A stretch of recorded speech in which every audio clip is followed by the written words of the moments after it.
Godspeed to the city streets. We began to feel the fire.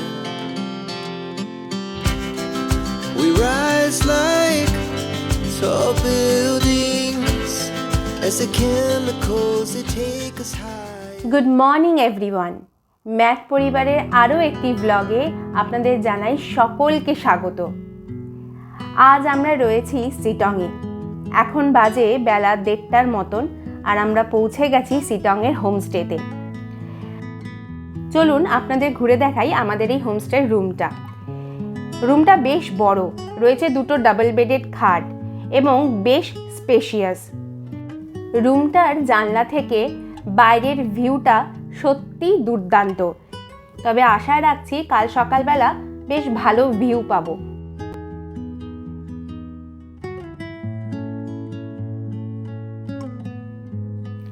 হোমস্টের এই অংশটা হলো রান্নাঘর কাম ডাইনিং। পাহাড়ের বাড়িগুলোর একটা ব্যাপার আমার ভীষণ ভালো লাগে যে প্রতিটা বাড়ির বাইরে থাকে বেশ নানান রকম ফুলের গাছ। এতে যেন বাড়ির সৌন্দর্যটা আরও দ্বিগুণ হয়ে যায়। ইতিমধ্যেই চলে এসেছে আমাদের দুপুরের লাঞ্চ।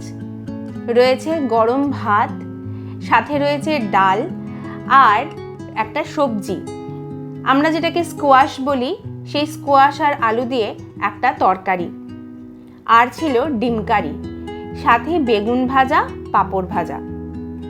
জাস্ট অনবদ্য। লাঞ্চ সেরে দুপুরবেলার ভাত ঘুম দিইনি, বেরিয়ে পড়েছি সিটংয়ের হোমস্টের এই আশপাশটা ঘুরে দেখার জন্য। দুপুরবেলা খাওয়া দাওয়া সেরে একটু পায়ে হেঁটে সিটংটা একটু ঘুরছি। এবার কিছুটা আসার পর এখানে একটা জঙ্গল দেখলাম। জঙ্গলটার কাছাকাছি আসতেই একটা ফলসের আওয়াজ শুনতে পাচ্ছি। আপনারা কি শুনতে পাচ্ছেন? দেখুন,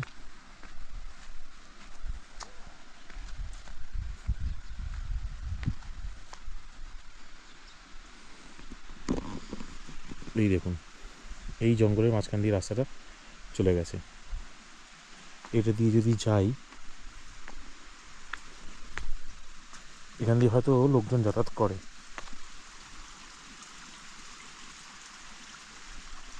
এই জঙ্গলটা দিয়ে আজকে অনেকটা সন্ধ্যের দিকে, যেহেতু সেই জন্য আর যাচ্ছি না, কিন্তু এই রাস্তা দিয়ে গেলে হয়তো ঝর্ণা পাবো একটা।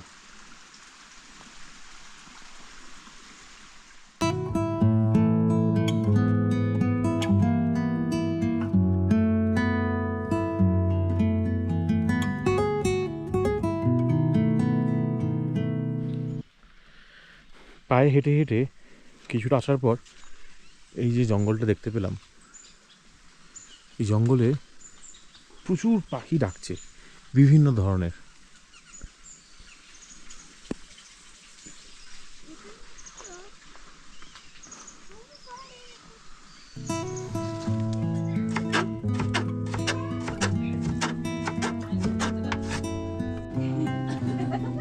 अच्छा, आपका ये होम स्टे आप लोग मतलब कितने साल से कर रहे हैं? मेरा 2018 से चले।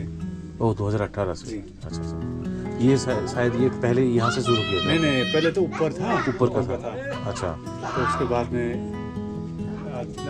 कोविड आ गया फिर। हाँ, कोविड के बाद से तो उतना ग्रोथ नहीं कर ग्रोथ। पाया। हाँ, तो उसके बाद में फिर ये शुरू किया है। मतलब 2022 के बाद। हाँ, বাজে এখন রাত 9টা, আর আমাদের এখন ডিনার সার্ভ হয়ে গেছে। রুটি, চিকেন, ডাল আর আলু ভাজা। আজ সিটংয়ে আমাদের ডে 2। বেশ অনেকটা ভোরবেলায় ঘুম থেকে উঠে পড়েছি। 4 বছর কালিম্পং থাকার সুবাদে পাহাড়ের গ্রাম্য জীবন কেমন হয় তার কিছুটা তো আমরা জানি বটেই।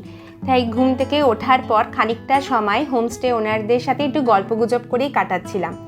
তারই মধ্যে ওনারা চা দিয়ে গেলেন, আর চা খেতে খেতে এই অনবদ্য ভিউটা আমরা এনজয় করছিলাম। ভিউটা এতটাই সুন্দর ছিল যে কোথা থেকে যে সময় পেরিয়ে গেল তা ঠিক বুঝতে পারলাম না। যাই হোক, তারপর রেডি হয়ে আমরা এখন বেরিয়ে পড়ছি তাকদার উদ্দেশ্যে। ঠিক বেরিয়ে যাবার মুহূর্তে ওনারা আমাদের খাদা দিয়ে সংবর্ধনা জানালেন এটা ওনাদের একটা রিচুয়াল। সত্যি ওনাদের ব্যবহার, ওনাদের আতিথেয়তা তুলনাহীন। ভাষাগত পার্থক্য থাকলেও ঋষির সাথে কিন্তু ওনাদের ছেলের খুব ভালো বন্ধুত্ব হয়ে গেছিল। তারপর ফাইনালি আমরা তাকদার উদ্দেশ্যে বেরিয়ে পড়লাম। কালিম্পং থাকতে আমি ট্যুরস অ্যান্ড ট্রাভেলসের একটা বিজনেস শুরু করি। সেই বিজনেসের সূত্র ধরেই আমার সাথে ওনাদের আলাপ হয়েছিল। এই দীর্ঘ 5 বছরে প্রথমবার আমার সাথে ওনাদের সামনাসামনি দেখা হলো। এর আগে যা কথাবার্তা হয়েছে, ট্যুরিস্ট যতবার পাঠিয়েছি না কেন, সবটাই ফোনে কথাবার্তার মাধ্যমে স্থির হয়েছে। এতটাই বিশ্বাস, এতটাই ভরসা তৈরি হয়ে গিয়েছে এদের সাথে। কোনোবারের জন্য আমার গেস্ট ওনাদের থেকে হতাশ হননি। সবাই ভীষণ স্যাটিসফ্যাক্টরি একটা রিভিউ দিয়েছেন। কালিম্পং থাকতে কোনোদিনই ওনাদের সাথে সামনাসামনি দেখা হয়নি। আজ এতগুলো বছরের পর দেখা হয়ে সম্পর্কটা যেন আরও গভীর হয়ে গেল। গাড়িতে নেপালি গান চলছে, আর এই গান শুনতে শুনতেই আমরা ইতিমধ্যে পৌঁছে গেছি আমাদের ফার্স্ট সাইট সিনে, যোগীঘাট।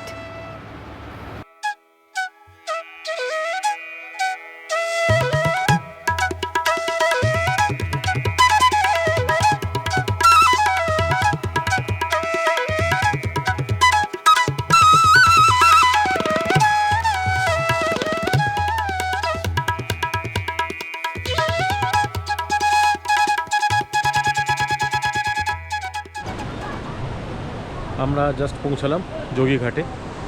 আজকে ওয়েদারটা খুবই সুন্দর, উপরে একদম দেখতে পারবেন নীল আকাশ, আর একটু একটু আস্তে আস্তে করে ভিড় শুরু হয়েছে। যখন আমরা জাস্ট এসে গাড়ি থেকে নামলাম এতটা ভিড় ছিল না, কিন্তু এখন প্রচুর ট্যুরিস্ট বাড়ছে, যেটা হয় স্বাভাবিক। 1 ঘন্টার পরে একদম এখানে ভর্তি হয়ে যাবে লোকজন। সত্যি খুব সুন্দর জায়গা। এবার আমরা এই ব্রিজ থেকে নিচে নামবো, নিচে নেমে একদম নদীর কাছে যাব।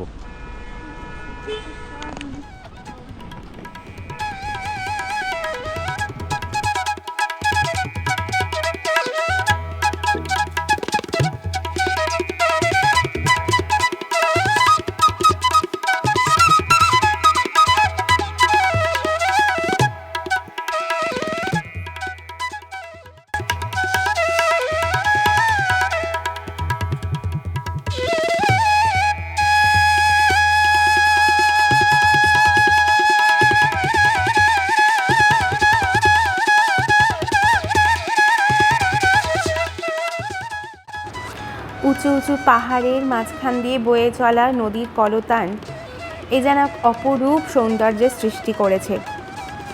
সময় যে কোথা দিয়ে বয়ে গেল তা আর টেরই পেলাম না।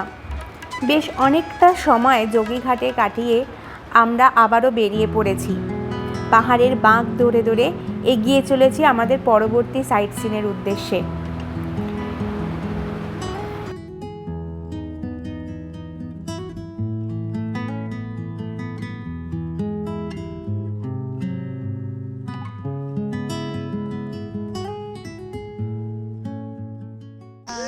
এখন আমরা চলে এসেছি রবীন্দ্র ভবন, যেটা আনফর্চুনেটলি দিওয়ালির জন্য এখন কিছুদিনের জন্য বন্ধ রয়েছে।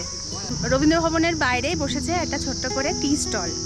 টি স্টল থেকে বলা ভালো লোকাল বাসিন্দারাই এখানে কফি, চা আর কিছু মোমো নিয়ে বসেছে। তো সেটাই আপাতত চলছে। আমাদের হাতে রয়েছে গরম গরম চা, দুধ চা আর বিস্কিট। এই রাস্তার ধারে বসে এই চাটাকেই আপাতত খেতে খেতে প্রকৃতি এনজয় করছি। রবীন্দ্র ভবন ঘোরা হলো না ঠিক কথা, কিন্তু রবীন্দ্র ভবনের আশেপাশটা একটুখানি ঘুরে সেই আস্বাদনটা নেবার চেষ্টা করছি।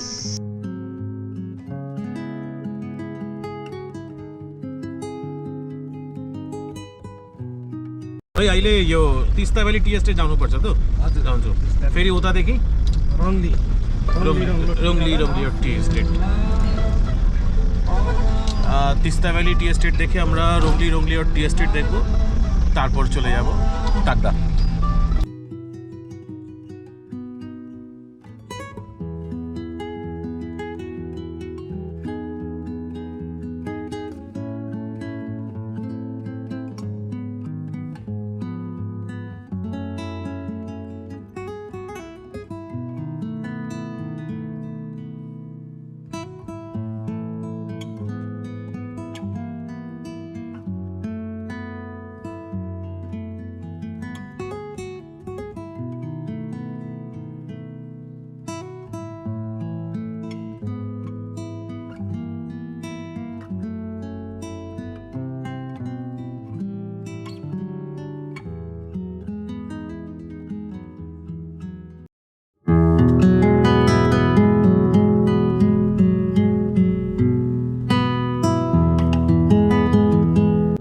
ফাইনালি আমরা চলে এসেছি তিস্তা ভ্যালি টি এস্টেটে।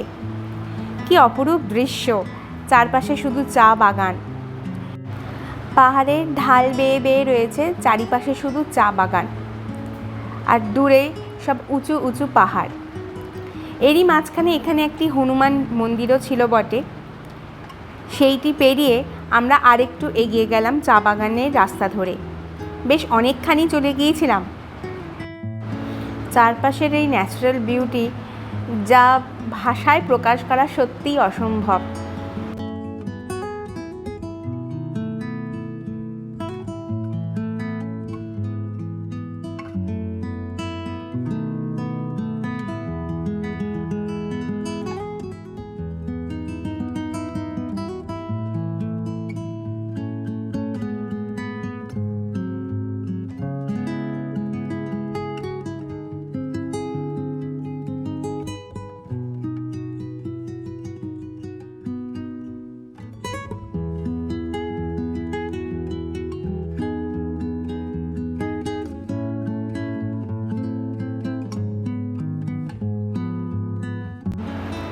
দূর থেকে দূরে রয়েছে পাহাড় আর পাহাড়, আর সামনে চা বাগানের সারি, লম্বা লম্বা পাইন আর দেবদারুর গাছ, এক রাশ স্নিগ্ধতা চারপাশে। যেখানেই দাঁড়াই না কেন সেটাই হয়ে যায় সাইট সিন, সবই যেন একেবারে পিকচার পারফেক্ট। সাইট সিন করেই ইতিমধ্যেই আমরা চলে এসেছি আমাদের শিশির দাজোর বাড়ি। দাজো অর্থাৎ বড় দাদা। এই দাদাই আমার ট্যুরস অ্যান্ড ট্রাভেলসের এই অঞ্চলে সমস্ত গাড়ির দেখাশোনা করে থাকেন। আমরা আসছি জানতে পেরে আজ দুপুরের লাঞ্চ ইনভিটেশন ছিল ওনার তরফ থেকে।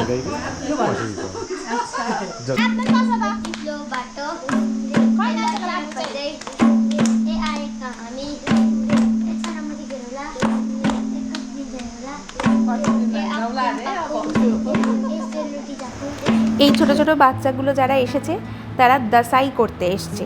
দাসাই অর্থাৎ বিজয়া। বিজয়ার পর বাচ্চারা এইভাবে দলে দলে তারা বাড়িতে যায় এবং গান করে এবং বিজয়ার প্রণাম জানায়। ইন রিটার্ন তাদেরকে কিছু খাওয়া দাওয়ার আয়োজন করে দেওয়া হয় বা গিফট দেওয়া হয়। বলতে বলতেই চলে এসেছে আমাদের লাঞ্চ। লাঞ্চ সেরে আমরা শিশির দাজোর এই হোমস্টেটা একটু ঘুরে দেখছি। চলুন আপনাদেরও একটু ঘুরে দেখাই রুমগুলো কেমন।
तुम्हारा नाम क्या है?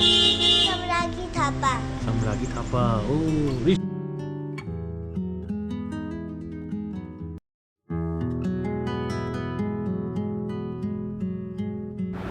দাজোর হোমস্টে থেকে দূরে পাহাড়ের ভিউটা খুব সুন্দর ছিল। সেটাই দাঁড়িয়ে খানিকটা উপভোগ করছি। এদিকে ঋষি সম্রাজ্ঞীর সাথে খেলতে শুরু করে দিয়েছে।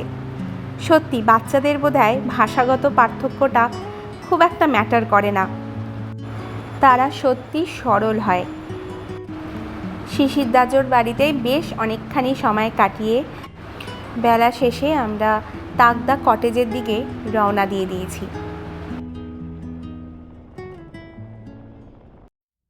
ঘণ্টাখানেক হলো আমরা তাকদা কটেজে চেক ইন করে গেছি।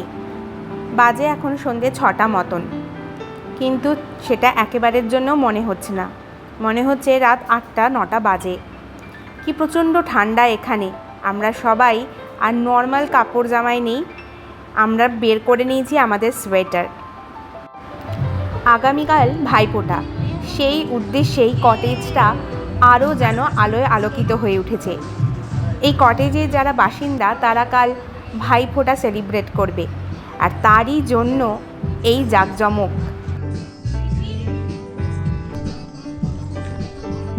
আমরা যে মানে হেরিটেজ বাংলোটাতে রয়েছি সেটার বিভিন্ন জায়গায় এর হিস্টোরিক্যাল ইমেজেসগুলো এরা লাগিয়ে রেখেছে।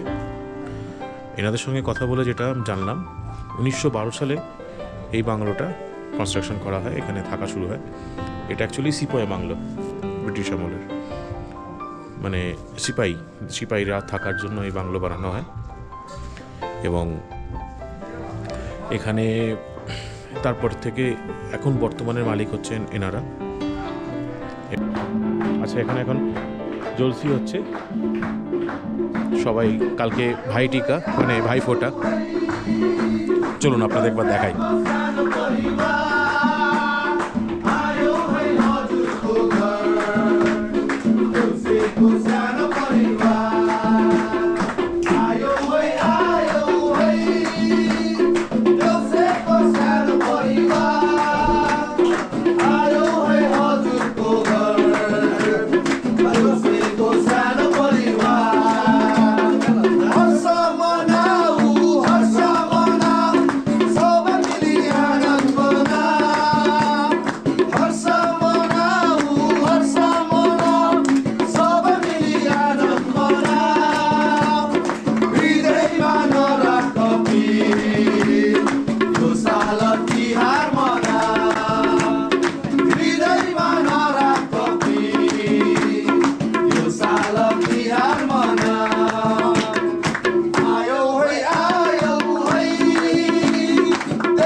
আজ নেক্সট ডে মর্নিং এই ব্রিটিশ হেরিটেজ বাংলোতে আজ আমাদের লাস্ট দিন। এই একটা দিন এই বাংলোটাতে দারুণ কেটেছে, দারুণ এনজয় করেছি। এনাদের প্রত্যেকের আতিথেয়তা সত্যি অতুলনীয়। ঘড়িতে এখন বাজে 9টা, আর আমরা ব্রেকফাস্ট সেরে রেডি হয়ে গেছি দার্জিলিংয়ের উদ্দেশ্যে রওনা দেব বলে।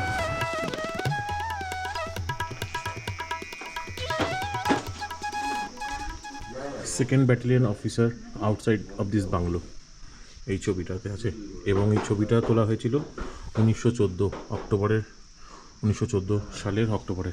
এটা আরেকটা ইমেজ, যেটা এই সেকেন্ড ব্যাটালিয়নেরই ইমেজ একটা, যাদের জন্য এই বাংলোটা তৈরি করা হয়েছিল।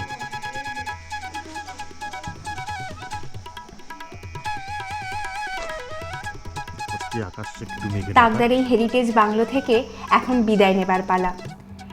আমাদের জার্নির বাকি অংশ নিয়ে দেখা হচ্ছে নেক্সট একটা ব্লগে। টিল দেন ভালো থাকবেন, সুস্থ থাকবেন, বাই।